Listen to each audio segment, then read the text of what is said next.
স্বামীর কিডনি বিক্রি করা 10 লক্ষ টাকা নিয়ে স্ত্রী পালিয়ে যান পরকীয়া প্রেমিকের সাথে। এই জন্য বলা আছে নারীর ছলনার ফাঁদ খুবই বিশাল। নারীর ছলনার ফাঁদ থেকে বেরিয়ে আসা খুবই দুষ্কর। আপনার টাকা আপনার কাছে আছে মানে আপনার পরিবার সবার জন্য, কিন্তু আপনার টাকা আপনার স্ত্রীর অ্যাকাউন্টে আছে মানে সেটা আপনার নয়, আপনার স্ত্রীর। এই ভুলটি কেউ করবেন না। নিজের কষ্টে উপার্জিত টাকা নিজের সঞ্চয় করে রাখুন কোথাও। দর্শক শ্রোতা, ঘটনাটি ঘটে যায় ভারতের পশ্চিমবঙ্গে। এই ব্যক্তির অভাব অনটনের সংসারে তার একটি কন্যা সন্তান এবং স্ত্রী ছিল। তার কন্যা সন্তানটি বড় হয়ে যায়, স্কুলে পড়ালেখা করছে, পড়ালেখার খরচ চালাতে হিমশিম খাচ্ছে।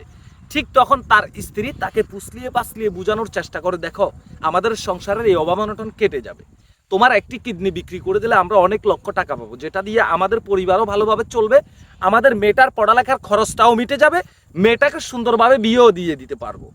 এই কথা শুনে স্ত্রীর ছলনার ফাঁদে পড়ে প্রতিনিয়তই স্ত্রী তার স্বামীর ব্রেন ওয়াশ করার চেষ্টা করে, আর সেই স্বামী তার স্ত্রীর ওই ছলনার ফাঁদে পড়ে যান।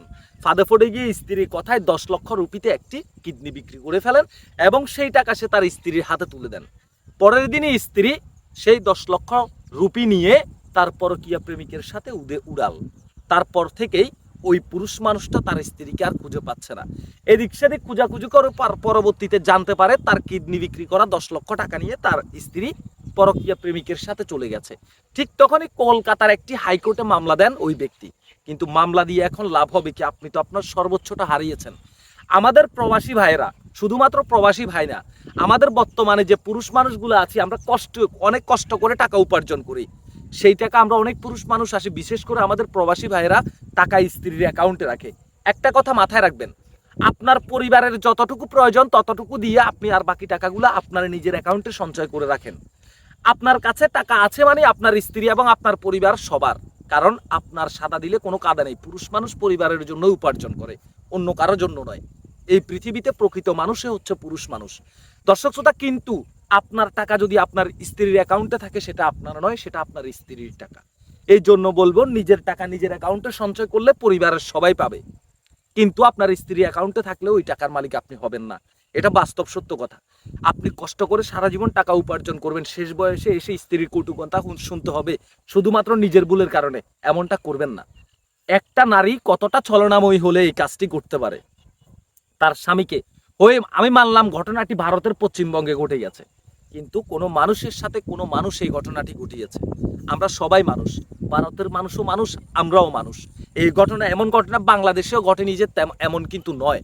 স্ত্রীর ছলনার ফাঁদে পড়ে 30 লক্ষ, 35 লক্ষ, 50 লক্ষ টাকা স্বামী স্ত্রীর অ্যাকাউন্টে পাঠিয়েছে, কিন্তু স্ত্রী শেষ পর্যন্ত সেই টাকা নিয়ে পরকীয়া প্রেমিকের সাথে চলে গেছে। এমন ঘটনা কিন্তু কম ঘটেনি। এই জন্য বলবো, সবাই সচেতনতা অবলম্বন করবেন।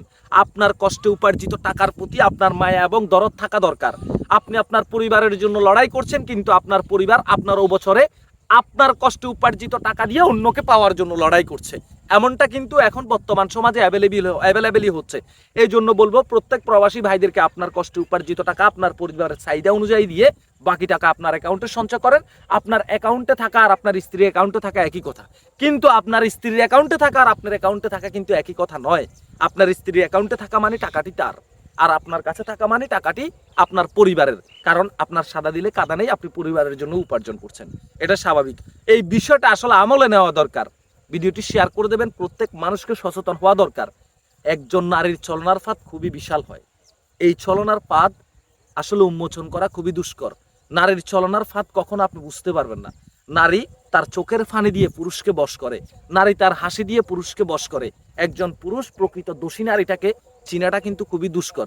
এই জন্য বলবো, দেখেন একজন স্ত্রী যার সাথে সহবাস করছে, সে বসবাস করছে, তার কন্যা সন্তান বিয়ের উপযুক্ত হয়েছে, কিন্তু সেই স্ত্রী পরকীয়া প্রেমিকের সাথে থাকার জন্য স্বামীর কিডনিটা বিক্রি করে দিয়ে, স্বামীর কিডনি বিক্রি করার টাকা নিয়ে পরকীয়া প্রেমিকের সাথে সেই উদাও।